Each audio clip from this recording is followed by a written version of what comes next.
Saya mengundang saudara-saudara sekalian untuk turut bersama saya masuk dalam perjalanan keseharian untuk pembentukan kerohanian kita, di mana kita akan praktek solitude, silence, stillness, and scripture reading. Dan satu hari per minggu kita dedicate untuk bersama Tuhan. Dengan itu kita membangun ritme hidup yang baru. Shalom semua, teman-teman terkasih, pembelajar Alkitab bersama saya. Tidak pernah kita selesai ya belajar Alkitab, apalagi ditemani dengan kesaksian hidup dari penulis buku yang kita pelajari bersama, dari Emotionally Healthy Spirituality. Anda semuanya pasti sudah beli bukunya. Dan Ibu Jane, apa kabar Ibu Jane Carol? Thank you untuk doanya, dukungannya. Saya senang punya teman sepembelajar Alkitab, sepembelajar pengenalan berjalan sama Tuhan. Saya senang loh di musim ini ada teman belajar. Salam ke Pak Richard Carol juga. Thank you Ibu Triani dari Sorong. Semua Ibu Jane Carol Tangku dari Jayapura. Mungkin agak malam sekarang ini ya. Di Jayapura, tapi lebih tenang belajarnya, nggak tergesa-gesa. Dan juga Ibu Ratna Yunawati, thank you, mau menyesuaikan diri dengan jam yang baru. Karena saya juga senang juga sama keluarga, bisa duduk bersama-sama, belajar bersama juga. Ini pembelajaran Bible study ini satu keluarga tuh ikut belajar, aku tuh senang. Jadi saya nggak hanya jalan-jalan mengkhotbah sendiri, tapi bisa sama keluarga saya belajar bersama. Gitu ya. Jadi pengalaman apapun yang kita sedang alami, apakah akhirnya itu selalu hancur? Apakah akhirnya bisa penuh dengan era kehidupan baru? Nah, apa sih yang Tuhan janjikan? Tema hari ini akan membawa kita ke pengalaman 5 fase ya, dari bagaimana jiwa kita semakin luas, penuh dengan hadirat Tuhan, dipenuhi dengan kuasa Roh Kudus, melalui pengalaman-pengalaman yang tidak bisa dihindarkan oleh siapapun di bawah langit ini. Gak bisa dihindarkan melalui pengalaman kehilangan-kehilangan dan kedukaan. Nah, apalagi sekarang di Ukraina, sangat-sangat menyedihkan sekali. Saya nggak ngerti bagaimana perang ini bisa terjadi ya, dibiarkan gitu aja ya. Bagaimana solidaritas, bagaimana cara teknik berperang, taktiknya itu kita mesti belajar ya. Tapi untuk satu negara kecil yang diserang seperti ini oleh negara adik kuasa ini yang luar biasa. So, saya mau Anda turut menangis bersama keluarga-keluarga yang terpaksa berpisah sama ayahnya, berpisah sama keluarganya, karena mau berperang, karena mau lihat negaranya itu diselamatkan. Dan anak-anak Tuhan di Ukraina juga luar biasa. Mereka tidak perang pakai kekerasan, mereka berperang dengan mengundang hadirat Tuhan. Ini sama seperti Daniel ya di Babel, sama dengan orang-orang Israel, sama kayak Raja Yosafat ini pada waktu diserang secara fisik oleh 3 negara, Moab, Amon, dan Seir. Satu negara Israel kecil loh, digepung loh. Tapi Allah yang menemani Yehuda, menemani Israel lebih besar dari puluhan kumpulan konspirator, konspirasi dari macam-macam bangsa dan negara yang mau ngancurin Israel. So, saya mau kasih tahu pada Anda semuanya, di pihak mana Anda berdiri?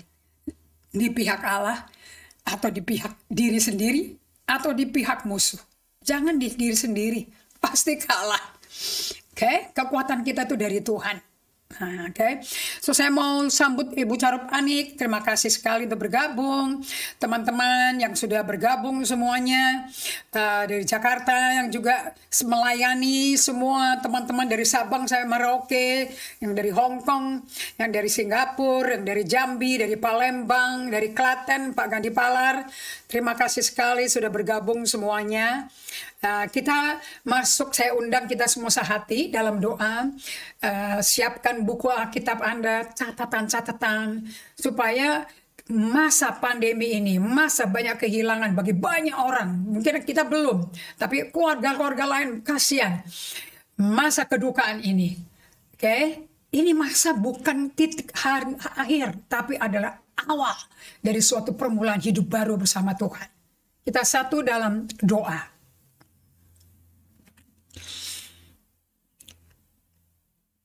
Kami panjatkan ucap syukur, kekaguman kami akan Engkau Bapa.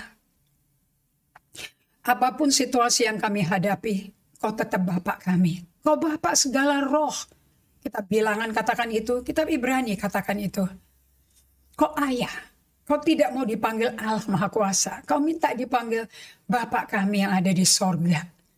Kami semua anak-anak-Mu, baik yang di Rusia maupun yang ada di Ukraina, maupun ada di negara-negara Eropa sekitarnya, maupun anak-anak kecil yang harus kehilangan ayahnya, maupun teman-teman kami yang saat ini sedang tertimpa musibah, masalah, gonjolak di emosi, padahal karena nggak ngerti atau ngerti, buat mereka tidak melihat masalahnya, buat mereka melihat Yesusnya, karena Yesuslah yang bisa memberi jawaban.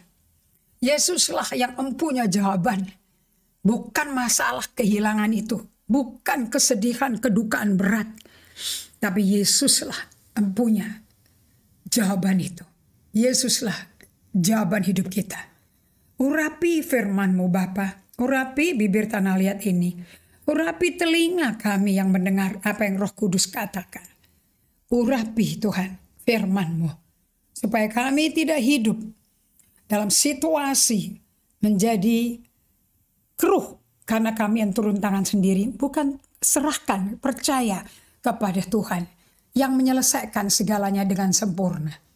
Bapa, bersama-Mu kami akan lewati Bible study ini penuh dengan sukacita, penuh pewahyuan, penuh pengertian, sehingga kami tidak ditipu setan, tapi kami mendengar apa yang Roh Kudus katakan. Di dalam nama Yesus Kristus Tuhan dan Allah kami berdoa mengucap syukur. Amin. Oke, Anda sudah siap dengan buku Anda, buku catatan tentunya, dan Bible Anda. Saya sangat-sangat senang sekali menikmati renungan dan mulai nyicil-nyicil lagi pelan-pelan bacanya. Kitab Ayub, Kitab Ratapan. Nggak bisa cepet-cepet ini buku kita baca ya. Ini semua adalah buku yang belajar bagaimana orang-orang ini keluar dari penderitaan. So, hari ini judulnya adalah Bangkit dari Kehancuran ke Kehidupan Kelimpahan. Ini adalah kehidupan yang dimodelkan dan dibuktikan terjadi pada kehidupan Ayub. Pada kehidupan Ratu Esther. Datang ke Persia budak, keluar dari Persia ratu, bahkan seluruh negara Persia di Esther 9 pada hari Purim yang kira-kira hari ini nih menuju kita mau menuju Paskah ya ini ya. Kita sekarang di 40 hari Lent. Hari Lent itu hari kita periksa diri kita, merendahkan diri, berpuasa, menguji diri kita untuk bertobat. Ini hari yang tepat ini. Ini bukan hari naik banding, ini bukan hari duel, ini bukan hari marah-marah, tapi ini hari untuk menguji diri kita. Kalau sampai Anda marah kepada Tuhan, enggak apa-apa juga. Itu Tuhan welcome. Jangan marah-marah ke orang. Jangan buang-buang sampah kata-kata pedas ke orang lain, sesama saudara seiman. Tetapi kepada Allah Bapa. Karena Bapa itu bisa nanggung, bisa nampung, bisa terima semua ancaman, segala kecaman, ancaman, intimidasi, lempar batu, silahkan. Untuk itu dia jadi Bapa yang maha besar, maha kuasa.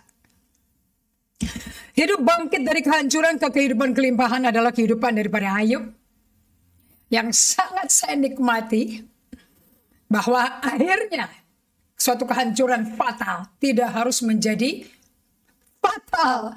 Fatalisme menjadi negatif dan hancur dan bunuh diri, nggak perlu. Karena fokus kita adalah cara berpikir dan cara merasakan dari Yesus Kristus. Filipi 2 ayat 5. Saya pegang itu. Baik, kita melihat di sini bahwa Allah memberi hidup baru dari kehilangan dan kedukaan.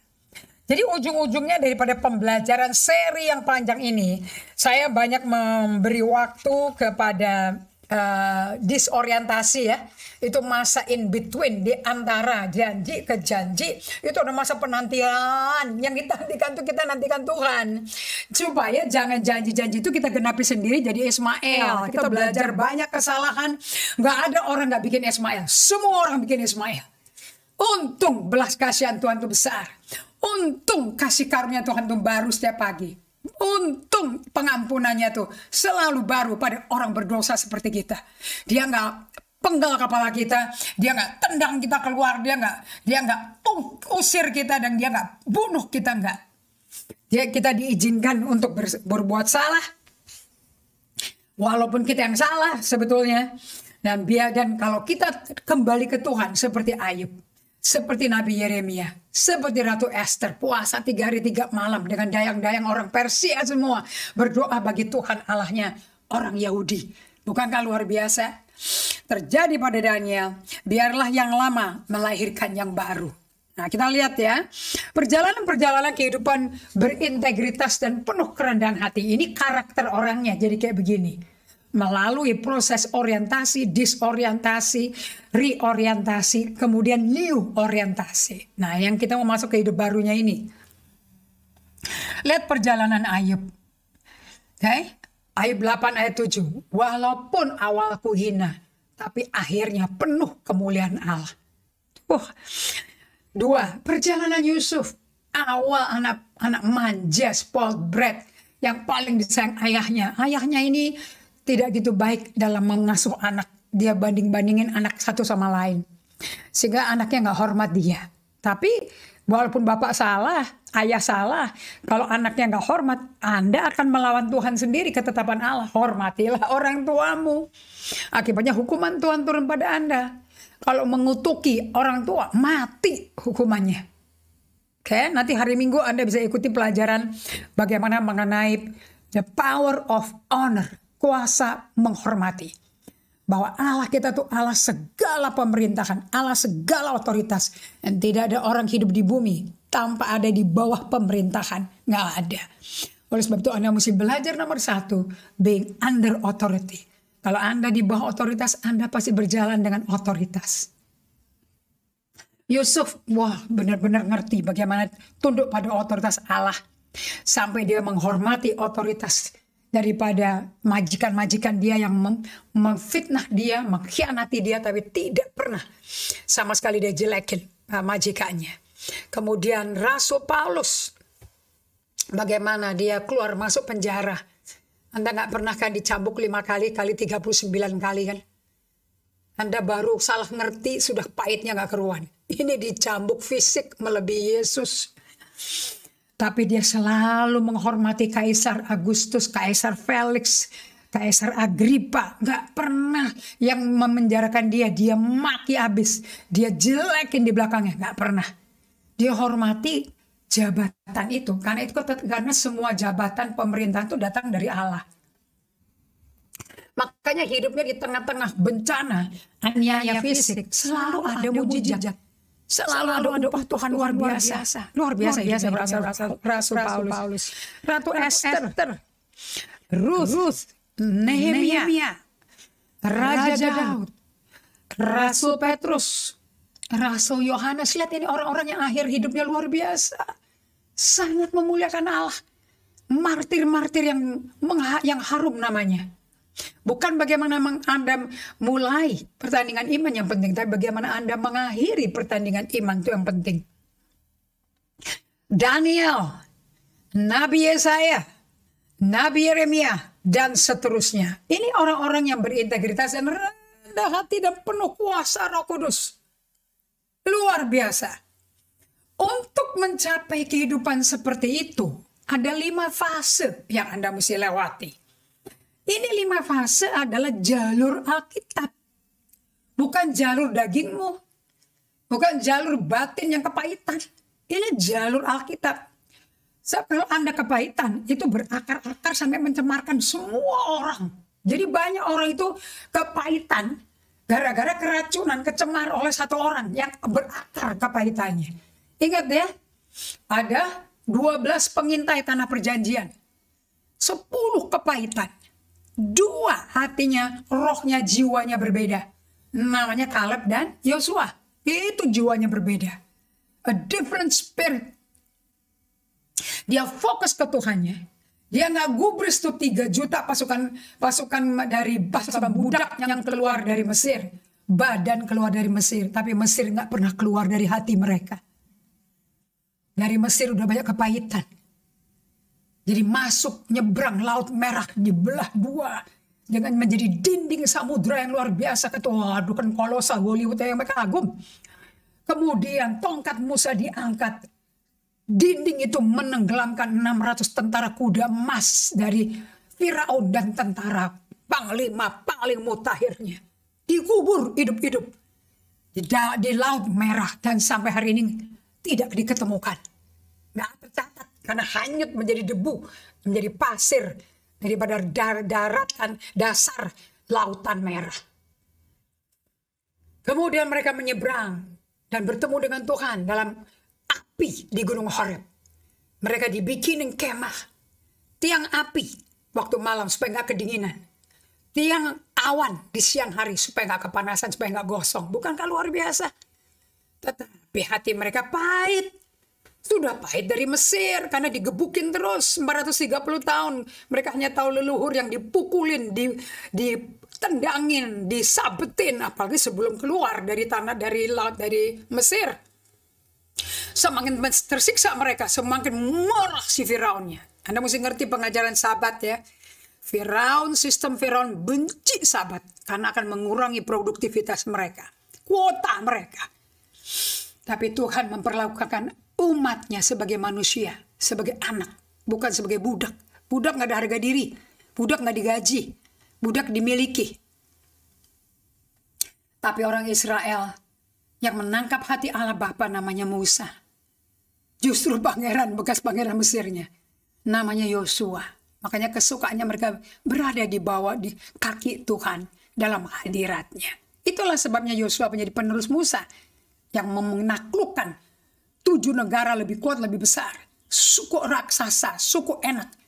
Untuk tanahnya dengan kekayaannya menjadi milik orang Israel tanpa kerja. Tapi karena hatinya penuh pahit, nggak pernah diberesin, akarnya mulai merajalela. 10 pengintai pahit keluar, melihat hasil dan menikmati hasil, makan dan pikul balik. Tapi beritanya dong, dari hati orang keluar kata-kata kan. Apa yang menajiskan kita tuh keluar dari hati ke mulut, bukan dari masuk mulut ke dalam hati. Karena makanan kalau masuk ke mulut tidak ke hati, makanan masuk ke mulut ke jamban. Justru yang jahat itu hati orang. Okay?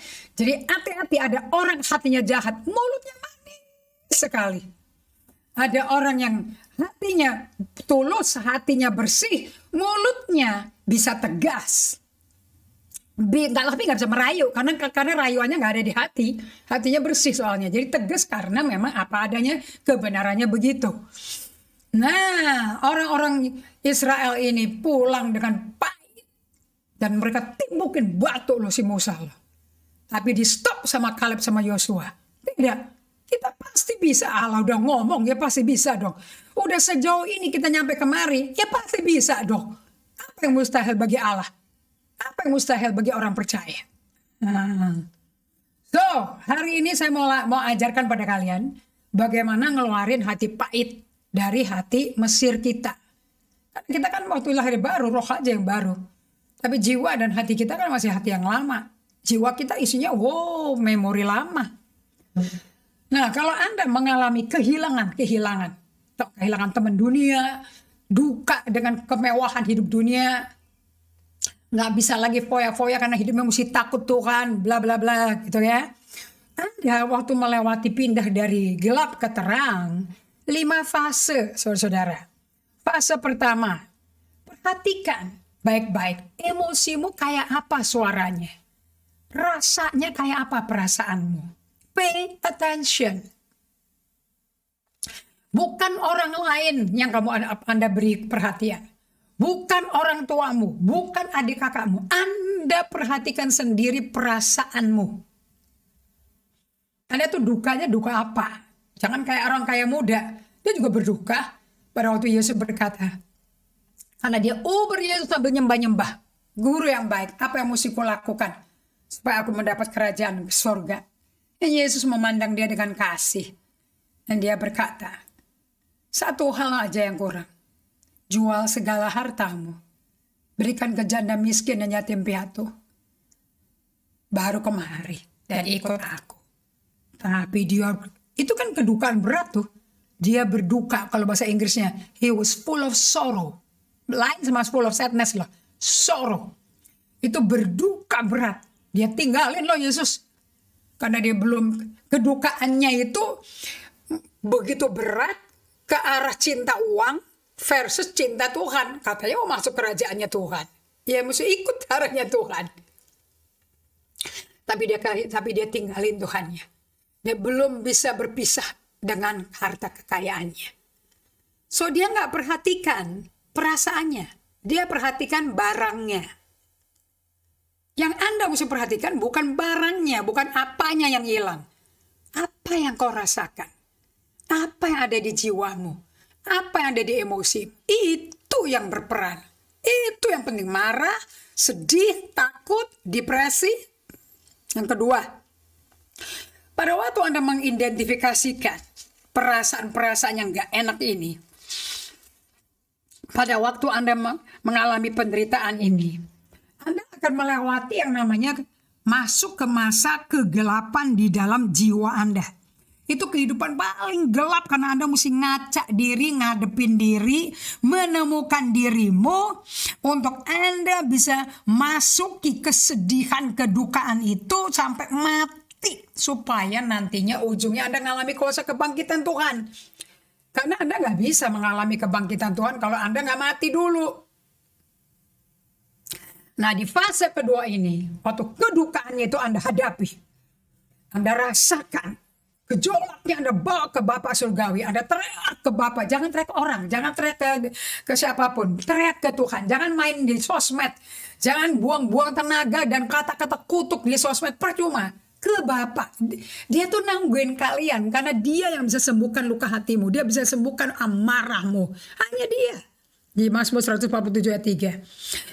So, di masa ini paling gak enak karena Anda mesti hadapi dirimu sendiri loh. Kenapa kok aku marah segini? Kenapa kok aku depresi sampai kayak gini? Kenapa aku gak mau terima kayak begini? Anda bawa ke Tuhan, jangan diskusikan.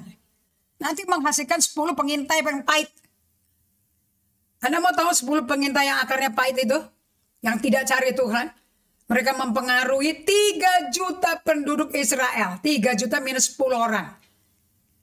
Mereka mati semua jadi bangkai di padang gurun. Mati, dibunuh Tuhan. Tetapi Yosua dan Kaleb dari tempat kematian massal itu di padang gurun, kayak zaman COVID ya, sampai dia masuk ke sungai Yordan, bawa tabut Allah, tapi imam menginjak air dengan berdiri di 12 batu yang ditanam supaya anak cucu mereka bisa tahu apa yang terjadi. Air sungai Yordan sebab ke utara, banjirnya tuh naik ke atas, mereka nyebrang sungai Yordan. Orang-orang Israel dalam kondisi kering loh. Itu usia 20 tahun ke bawah tuh. Yosua nggak bawa yang tua-tua mati dulu, mereka mati dulu. Penguburan massal tuh. Dari tempat mengintai sampai actually memegang sertifikat tanah untuk suku Efraim. Yosua itu Efraim. Kalau si Kaleb itu Hebron. Mereka itu benar-benar tidak satu hari lihat ke belakang. Masa lampau tutup bagi mereka. Mesir tutup, padang gurun tutup. Dan mereka matanya tertuju pada tabut Allah itu. Sebab Allah berkata Yosua 3 ayat 4. Tempat yang kamu lewati belum pernah kamu lewati sebelumnya. Makanya matanya jangan lepas dari tabut Allah. Atau jangan lepas dari Yesus. Kalau enggak, angin taufan datang seperti Petrus tenggelam. Nah itu masa in between. Lama banget. Di padang gurunnya in betweennya 40 tahun. Kemudian masuk sungai Yordan. Kemudian menghancurkan Yeriko, betul nggak? Tembok Yeriko nggak hancur. Kemudian Rahab bertemu dengan Rahab yang nyelamatin mereka semuanya, betul apa tidak? Sampai ke tanah perjanjian, sampai mati Yosua begini. Jadi akhirnya Yosua lebih indah. Nah ini namanya fase kedua, the in between waiting, in confusion. Karena isinya pasti orang-orang yang ngomel, pahit semua. Tapi karena anak yang 20 tahun ke bawah, niru. Wataknya niru nenek moyangnya mati itu. Dan mereka menunggu dalam waktu penantian untuk Tuhan bekerja sama dengan mereka, membawa kebaikan bagi setiap orang yang dipanggil sesuai rancangannya. Ini yang saya mau sampaikan kepada kalian semua. Oke? Sehingga fase ketiga masuk. Nah, di fase ketiga, di sini karakter rendah hati dibentuk. Mereka memeluk embracing the gift of limit. Mereka memeluk karunia batasan-batasan. Mereka menerima keterbatasan sebagai berkat. Aduh, saya senang sekali waktu dapat pewahyuan ini. Ampun. Kenapa kok kita ini terbatas? Usia aja diukur 80 tahun kalau kuat. Berarti nggak ada badan yang kekal dong. Roh kekal, tapi badan kita enggak. 2 Korintus 4. Oke, nanti saya bagikan. Oke, jelas kita secara lahiriah itu merosot. Tapi secara batin ya kita semakin dewasa. Oke. Kemudian fase yang keempat, mendaki tangga kerendahan hati. Mendaki tangga kerendahan hati. Mendaki itu capek, saudara, berat. Tapi semakin berat, maju terus semakin rendah hati. Yang kelima, yang lama selalu melahirkan yang baru. Nah, untuk masuk ke fase 3, Anda mesti berhasil mengalami disorientasi di fase kedua. Menanti di antara yang membingungkan. In between atau betwixt. Betwixt the waiting in confusion. Tapi ini paling penting. Itu the cry of the soul di situ. Banyak orang nggak suka yang bagian ini, nggak mau ngaca diri. Di masa disorientasi Anda, 100% menanti kehadiran Tuhan, tidak ada jawaban mudah, nggak ada jawaban cepat, nggak ada jawaban agamawi yang bisa menyelesaikan berapa lama melewatinya, nggak ada. Orang-orang kepingin logikanya ya, kalau ada orang menjawab Anda di tengah-tengah kebingungan. Anda tuh kayak ada yang nahan, tapi Anda tuh nggak tahan juga gitu loh. Otaknya kepingin cepet kelar dari masalah. Kepingin cepet kelar dari situasi yang nggak enak sama sekali. Oke. Jawaban-jawaban seperti dari temannya Ayub. Elifas, so far, Bildad, itu yang logika, agamawi, ayat. Tuh dar. Makanya Allah berkata kepada Ayub, doain itu teman kamu tuh. Aku nggak mau menerima doanya mereka. Suruh mereka bawa korban. Mereka enak aja taruh kata-kata yang nggak benar tentang aku. Masa aku dijelekin sama mereka? Jahat banget sih di mata mereka aku ini. Aku nggak mau terima doa mereka. Ayub, harus kamu yang doain. Tuh. Jangan jawab. Kalau teman-teman kasih jawaban logika, pakai ayat. Nembak pakai ayat dan cepat. Jangan mau. Proses itu suatu kedukaan kehilangan. Nggak bisa diberesin dengan selesai seperti 1 tambah 1 sama 2. Emangnya perasaan Tuhan dimainin dakocat. No. Rasul Paulus aja 3 kali teriak. Berapa lama kita nggak tahu. Dia jerit akibat dia mendapat pewahyuan akan Firdaus. Dia nggak tahu dalam badan atau di luar tubuh. Hanya Allah yang tahu dan dia nggak boleh ngomong. Supaya dia nggak sombong. Supaya dia nggak gede kepala. Tuhan izinkan utusan iblis. Duri. Menusuk di sampingnya. Sampai kesakitan. Sampai nggak tahu. Sampai dia sampai dia nangis. Ini Paulus loh. Orang intelektual. Orang pandai sekali. Intelek nggak menyelesaikan. Karena di tengah-tengah itu Yesus menjawab, kasih karuniaku cukup saat kau lemah. Wah, pewahyuan luar biasa itu. Anda kalau belum pernah mengalami penderitaan kayak Rasul Paulus, jangan berpikir Anda udah menderita, udah ngerti ayat itu. Belum. Daniel masuk dapur perapian. Saya mau tanya, Daniel itu dekat sama Tuhan, day by day sama Tuhan. Setelah masuk ke dapur perapian, setelah dilempar ke gua singa yang lapar, atau sebelum?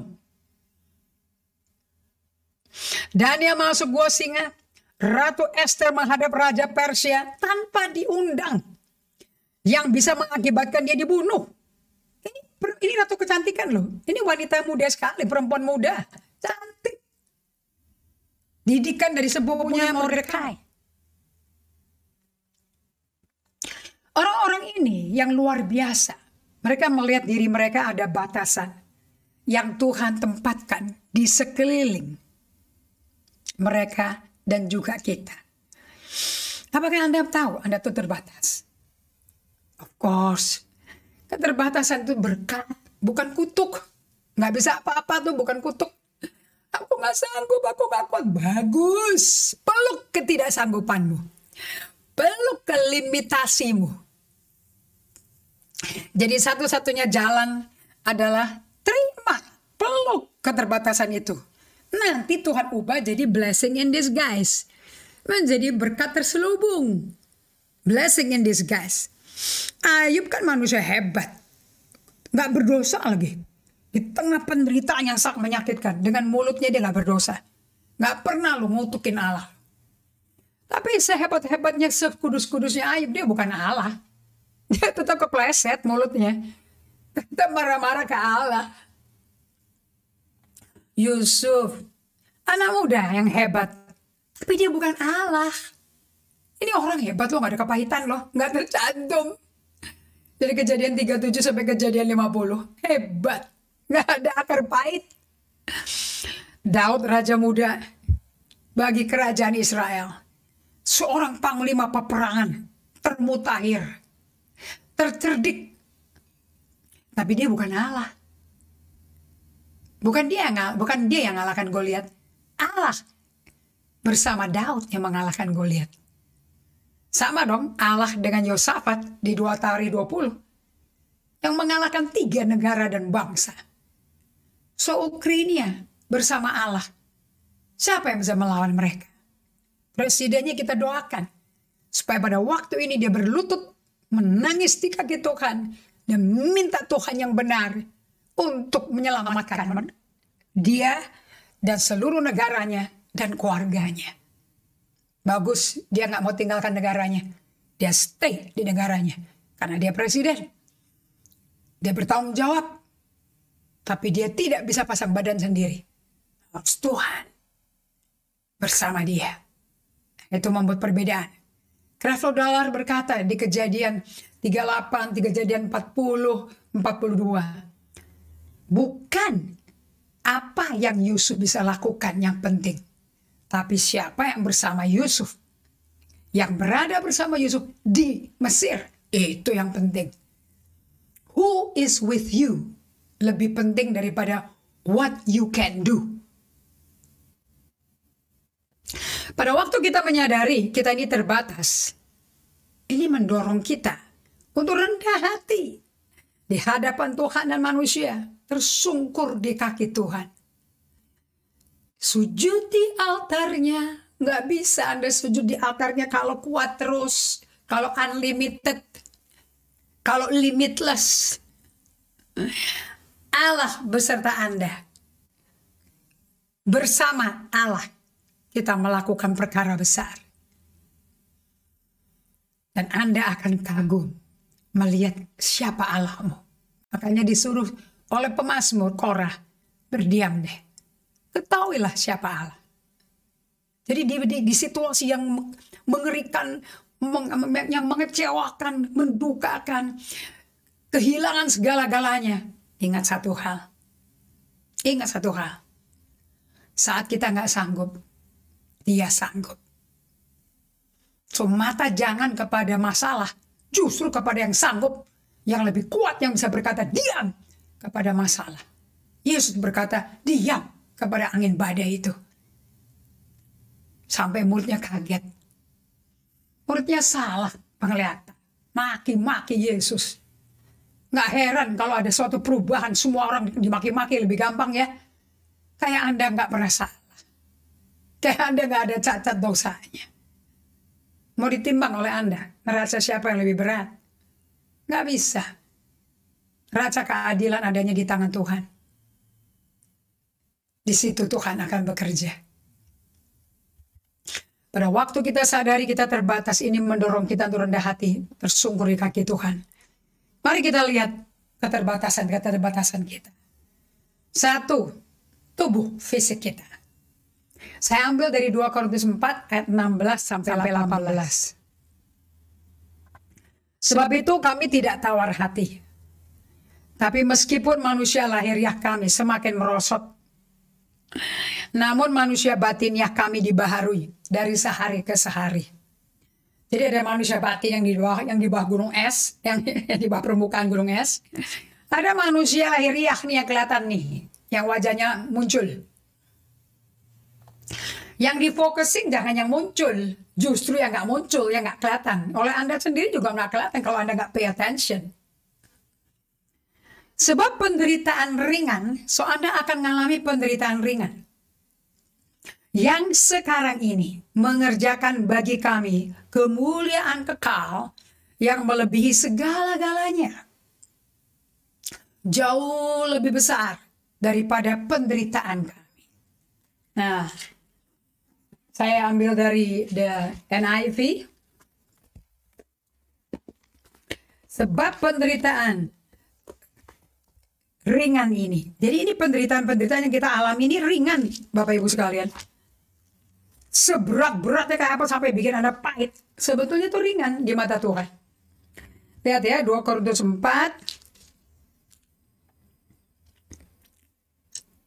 ayat 6 ayat 16 sampai 18. Therefore we do not lose heart, though outwardly we are wasting away, yet inwardly we are being renewed day by day. Jadi Anda yang melakukan day by day, Anda on the right track. Ada di 2 Korintus 4 ayat 16. Tuhan sedang memperbaharui manusia batinmu. Itu yang bernilai kekal. For our light and momentary troubles are achieving for us an eternal glory that far outweigh them all. Saya ambil dari NIV. 2 Korintus 4 ayat 16, 17, 18. Jadi penderitaan yang dialami oleh Rasul Paulus itu yang bikin dia sampai teriak, nggak tahan. Itu di mata Tuhan enteng, ringan. Ringan dan cuma sementara aja. Sementara. Makanya Dr. Miles Monroe berkata, semua krisis yang kau alami sifatnya sementara. Alias dia bilang, ada tanggal kadaluarsanya. Krisisnya bertanggal kadaluarsa, ada expiry date. Nggak ada krisis sepanjang hidup tuh nggak ada. Krisis itu ada expiry date, momentary. Trouble are achieving for us eternal glory that far outweigh them all. Kemuliaan yang dikerjakan Allah dalam kita itu jauh lebih berbobot dibandingin beratnya, nyakitinya, nyiksanya, sedihnya, dukanya, kehilangan dan trial yang kita alami. So, we fix our eyes not on what is sin, kita fix our eyes on what is sin, but on what is unseen. Nah, ini kuncinya. Di masa disorientasi juga nih. Jangan taruh mata Anda pada yang kelihatan. Justru yang nggak kelihatan. Karena yang kelihatan temporary, sedangkan yang nggak kelihatan kekal. Since what is seen is temporary, but what is unseen is eternal. So, saya tantang Anda semua. Ngapain lihat yang sementara? Lihat yang kekal dong. Sebab penderitaan ringan yang sekarang ini mengerjakan bagi kami kemuliaan kekal yang melebihi segala-galanya, segala-gala yang penderitaan ini loh. Jauh lebih besar kemuliaannya yang terjadi. Kemuliaan kekal itu jauh lebih besar daripada penderitaannya. ringan yang kamu alami. Sebab kami tidak memperhatikan yang kelihatan, melainkan yang tak kelihatan. Karena yang kelihatan adalah sementara, sedangkan yang tak kelihatan adalah kekal. Nah, itu nomor 1, fisik Anda. Oke? Semua itu cuma sementara. Secara lahiriah juga rambut kita tambah lama tambah putih, kulit tambah keriput. Itu nggak bisa dielakkan. Pasti kita merosot secara lahiriah. Oke, berikut. Yang kedua, keluarga asal kita. Apakah keluarga asal kita itu memberikan pada kita keterbatasan juga? Oh ya. Tapi juga memberi berkat yang diberikan pada kita oleh keluarga kita. Ada berkat, ada keterbatasannya. Oh, kalau ikut keluarga kita nanti kamu jadi gini. Kalau kamu ikut keluarga kami nanti kamu jadi begini. Oke. Nomor 3, status pernikahan. Apakah Anda lajang atau Anda menikah? Itu kan udah jadi batasan. Kemerdekaan orang menikah kan berkurang dibanding waktu lajang. Tapi waktu lajang juga ada batasannya, kebebasan Anda. Karena ada orang tua yang diberikan oleh Allah. Jenis anak yang Anda peroleh dalam pernikahan juga batasan. Nomor 4, kemampuan intelektual Anda. Itu juga batasan. Nggak ada semua orang menguasai semua pengetahuan, tuh nggak mungkin. Ilmu bumi dikuasai, ilmu kimia dikuasai, ilmu hewan dikuasai, ilmu kedokteran dikuasai, kedokteran gigi dikuasai, mechanical, electrical engineer dikuasai, nuklir nggak ada. Gila Anda. Hanya Yesus yang menguasai semuanya. Oke, nomor 5. Saya mau baca mundur bentar ya, kata dia yang 2 Korintus 4:16 ya. Kalau bahasa Indonesianya kayak gini nih. Sebab itu kami tidak tawar hati, saya ulangi lagi. Tapi meskipun manusia lahiriah kami semakin merosot, namun manusia batinnya diperbaharui. Udah, manusia batin lahiriah ini merosot. Semua ini merosot. Anda mau pakai botox, mau pakai operasi plastik, silikon, injection, merosot. Turun lagi, mesti suntik terus. Hati-hati loh. Oke, nanti otot Anda udah nggak respon lagi loh ke obat-obat kimia itu loh. Yang kelima, talenta dan karunia Anda kan terbatas. Kalau Yesus memiliki semua talenta karunia tanpa batas. Tapi kalau kita terbatas. Untung kalau nggak tidur kita. Kekayaan materi Anda terbatas. Tingkat kemakmuran kita kan membatasi kita. Betul apa tidak? Anda bersyukur. 7. Materi dasar kita, bahan mentahnya kita, kepribadian kita, temperamen kita, semua ini kan beda, unik. Dan ini bisa memberkati Anda, bisa juga menjadi keterbatasan. Jangan kutuk, keterbatasan. Jangan buru-buru disebut kutuk, keterbatasan. Sebab diri kita kan unik kan. Ada orangnya ekstrovert kayak saya. Tapi perasa itu bagi beberapa orang yang nggak suka sama tipe kepribadian kayak gini, kutuk. Gue nggak suka nih sama orang tipe kayak gini rame. Tapi bagi Tuhan bisa jadi berkat dan keterbatasan.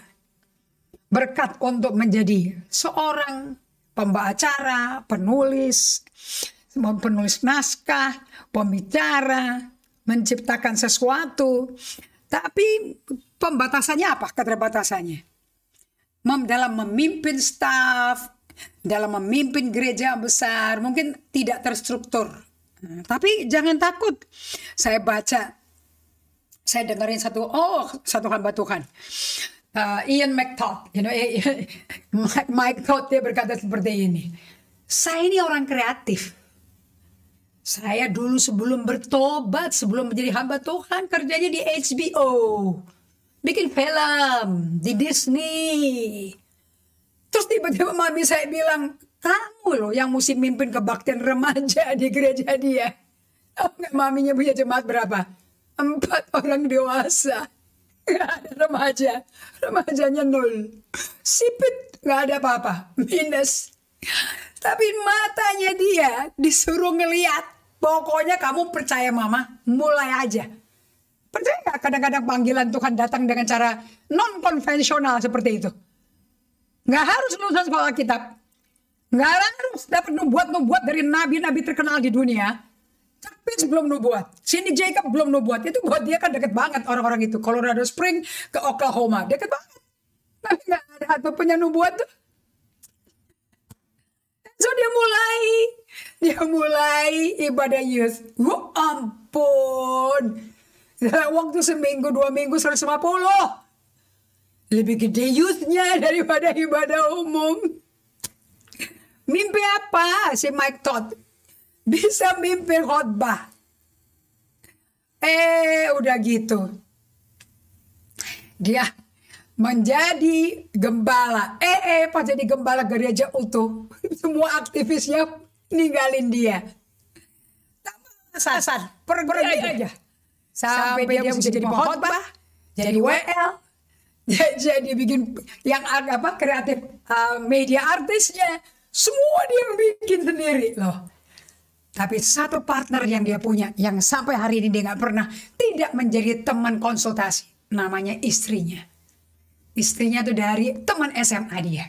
Sampai hari ini, setiap kali dia mau ngapain, istrinya ditanya. Kalau istrinya nggak jalan, dia nggak jalan. Tidak pernah salah sampai hari ini. Karena istri adalah penolong sepadan yang Tuhan sendiri kasih. So, luar biasa ini. Si Mike Todd berkata, dulu aku nggak bisa khotbah. Buka Alkitab aja juga nggak hafal.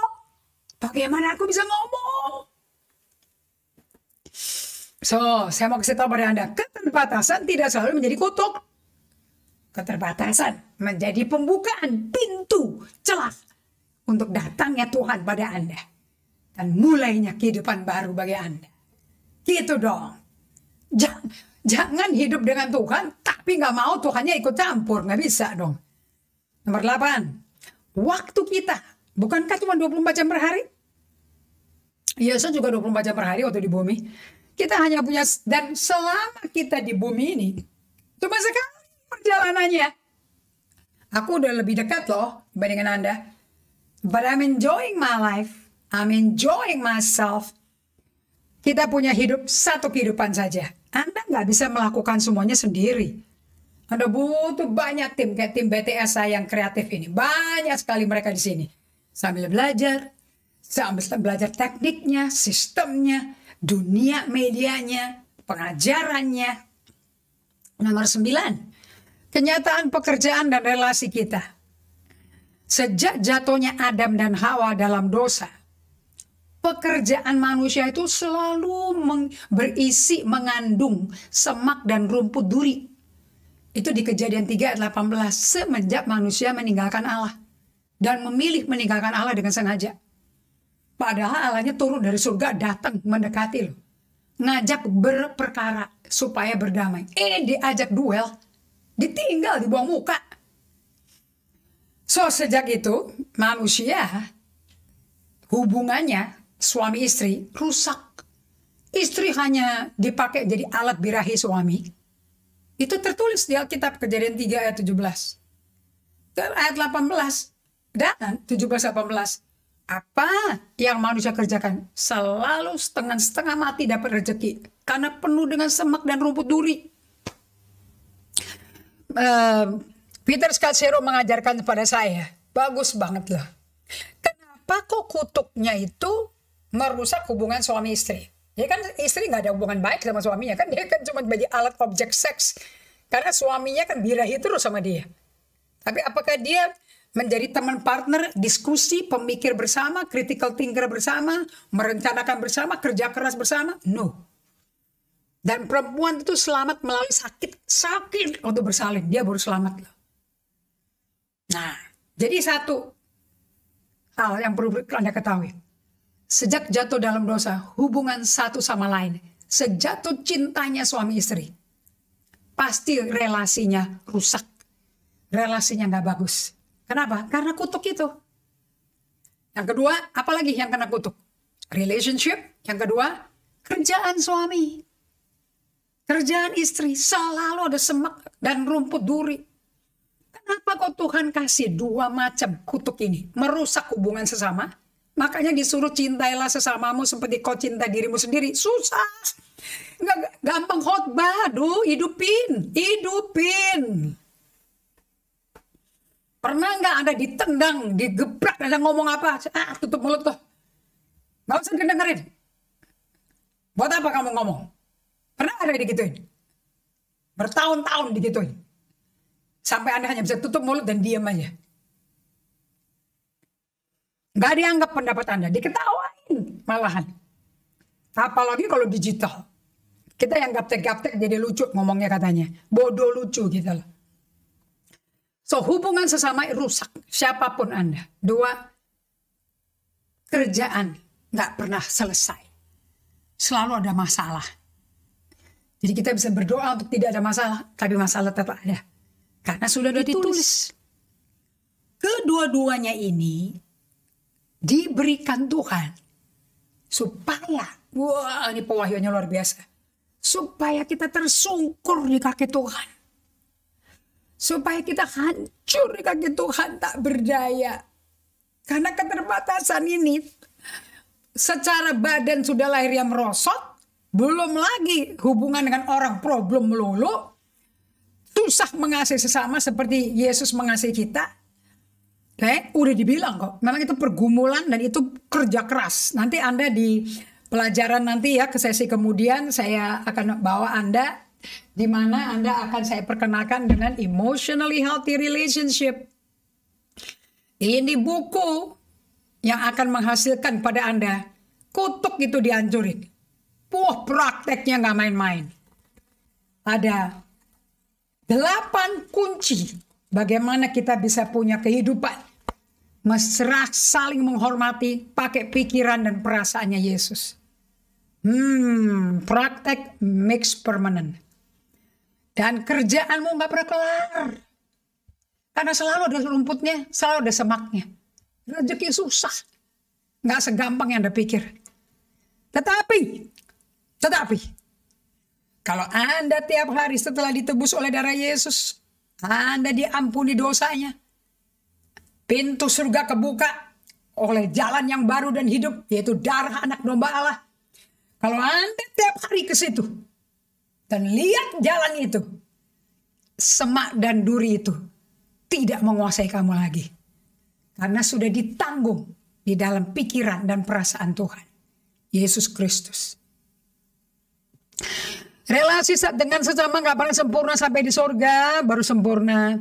Anda mencari gereja yang sempurna, cari gembala sempurna. Kalau saya pakai istilah saya sampai lebaran kodok gak akan nyampe. Penuh cari gereja yang penuh kasih sayang, kedewasaan, pengertian, presisi, profetik, tidak ada salah titik komanya. Gak ada. Tidak pernah ada. Anda tulis yang keras gitu deh. Mau cari gereja paling sempurna di dunia, tidak pernah ada. Karena gembalanya dan semua tim pastoralnya nggak sempurna. Mereka sendiri aja belum. Genogramnya baru belajar tahun ini. Bagaimana? Ya bisa dong sempurna. Ke-10, pemahaman rohani Anda. Mau lulus sekolah kitab, mau MTH, semua MDiv semuanya. Nggak bisa ngalahin Ulangan 29 ayat 29. Allah berfirman, hal-hal yang tersembunyi bagi Tuhan, Allah kita. Tetapi hal-hal yang dinyatakan ialah bagi kita dan anak-anak kita. Apa yang Anda udah diwahyukan melalui pengajaran Babes tadi 2 tahun ini, Anda bagikan ke anak ya. Kalau nggak dibagikan ke anak, hati-hati loh, Tuhan nggak akan nambahin lagi loh. Karena akan tumpah anggurnya. Karena cawannya udah penuh. Hal yang tersembunyi itu bagi Tuhan Allah kita. Jadi masih ada yang disembunyiin loh. Nggak semuanya langsung diwahyukan loh. Tapi hal yang dinyatakan bagi kita dan bagi anak-anak kita sampai selama-lamanya. Supaya kita melakukan segala perkataan hukum Taurat ini. Dengan yang porsi yang diberikan Tuhan, kita bisa menerima perkataan hukum Taurat itu dengan paham dan dihidupin. Yang itu hukum Taurat itu diberikan, terbuka. Ditulis oleh jari Allah. 2 kali lagi dikasihnya. Itu dulu yang Anda mesti ajar, belajar, hidupi, bagikan ke anak cucu. Sampai kekal selama-lamanya. yang masih belum diwahyukan, disembunyiin sama Tuhan. Ya Anda nggak bisa ngapa-ngapain. Jadi kalau Anda berkata, saya Profesor Akita, sorry bro, nggak semuanya kau tahu. Ada yang disembunyiin Tuhan, belum tahu. Kehidupan manusia yang memeluk keterbatasan, kehidupan manusia yang memeluk keterbatasannya dengan penuh kerendahan hati, modelnya adalah satu orang, namanya Yohanes Pembaptis. 10 keterbatasan dikasih ke kita semua. Menyangkut hubungan kita dengan sesama. Baik di gereja, di keluarga, perkawinan, dengan anak, kantor, pegawai, karyawan, staf. Udah gak akan bisa sempurna. Jangan mimpi. Oke. Kedua, kerjaan gak pernah. Gimana bakat gak pernah. Pasti banyak dunia. Pasti banyak semaknya. Makanya orang Chinese berkata, pakai dong krisis menjadi opportunity. Berarti selalu ada krisis. Gitu teman-teman. Nah, kenapa kok kita dikasih keterbatasan ini? Supaya bisa teriak ke Tuhan. Supaya bisa nangis ke Tuhan. Kalau nggak nangis ke Tuhan, bagaimana Anda bisa datang ke Tuhan? Jadi anggaplah suatu kebahagiaan kalau engkau jatuh dalam berbagai pencobaan dan ujian dan godaan. Karena di situ engkau diuji ketekunannya, resiliensinya diuji. Steadfastnya diuji, apakah tetap berjalan dengan Tuhan apa tidak. Atau mau rame-rame sama geng 10 yang kepahitan gitu. Yang tidak bisa masuk tanah perjanjian. Anggap suatu kebahagiaan. Kenapa? Karena Tuhan hadir. Kalau kita nggak ada keterbatasan, bagaimana Tuhan bisa hadir? Bagaimana pertolongannya akan datang? Bagaimana pemulihan terjadi? Bagaimana berkat bisa terjadi? Bagaimana janji digenapi? Tuhan hadir saat umat membutuhkan. Umat sadar kamu punya kebutuhan waktu kamu peluk keterbatasan ini. Makanya keterbatasan adalah blessing in disguise. It's not a curse. It's blessing in disguise. Saya berdoa Anda menikmati loh pelajaran ini. Aku aja menikmati. Oke? Dengan resiko. Anda mau ditipukin batu kayak si Yosua Kaleb ditipukin batu. Anda mau dikutuki kayak apa. Nggak semua orang sadar diri tentang keterbatasan dia. Sehingga dia merasa di atas kita. Padahal di atas kita tuh pemerintahan Allah. Untuk ngutukin kita. Anda mau kutukin orang, mau timbukin batu, Anda mesti lebih sempurna dari yang ditibukin. Jangan di bawahnya. So, are you going to see the new life? Anda akan menikmati hidup berkelimpahan seperti Ayub, Yohanes 10 ayat 10b. Ayo, peluk keterbatasanmu, peluk disorientasimu. The best time of your life to know you, the true you, and to know God. Di situ kuncinya. Kita berdoa ya, supaya Anda bisa berkata, oh Lord, ada yang tersembunyi di belakang semua misteri kedukaan kehilangan ini. Ada something yang kau simpan. Yesaya 45 ya. Nanti minggu depan ya. Sabtu ya. Kita berdoa. Oh Tuhan, terima kasih. Kau berkata kepada Nabi Yesaya di Yesaya 45. Kau hidupkan kembali semua. Sore hari ini kepadaku. Ada harta karun terpendam. Tertutup dengan pintu-pintu gerbang besinya. Tertutup. Palang-palang besinya. Di sana ada harta benda yang terpendam. Harta kekayaan tersembunyi. Supaya engkau tahu bahwa akulah Tuhan Allah Israel. Yang memanggil engkau dengan namamu, hai Koresi. Buat kami ketemu dengan Tuhan. Di tempat yang paling gelap ini. Satu pewahyuan terang Allah masuk. Kegelapan itu sirna. Apa yang tersembunyi akan tersingkap. Buat umatmu dari Sabang sampai Merauke, sampai ke Amerika, Switzerland, Australia, sampai ke Hong Kong, Singapura, memiliki apa yang mereka tidak tidak pernah pikir, belum pernah timbul di hati. Tapi Allah taruh di dalam hidup mereka.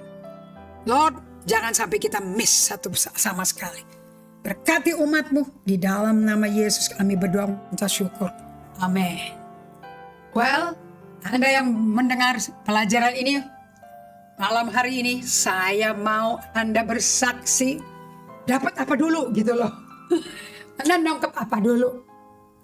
Kemudian nanti Anda akan melewatinya. Lembah kekelaman, mendaki gunung yang berat, yang terjal, berat tapi sendirian. Dan Anda melewatinya, segala keterbatasan Anda akan ketemu. Kalau nggak melewati disorientasi, nggak tahu ada keterbatasan sama sekali. Tulis ya kesaksiannya, pewahyuan apa yang diperoleh ya dari pelajaran ini. Dan kita ketemu hari Sabtu. Saya nggak sabar nih untuk bisa membagikan kelanjutannya. Dan Tuhan memberkati. Terima kasih Ibu Ratna.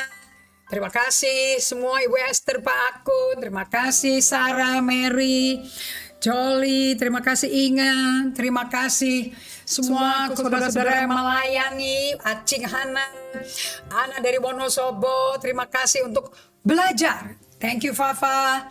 Terima kasih sudah belajar. Sarah Pardede yang mau melewati ini semua. Anda tidak sendirian. God is with you.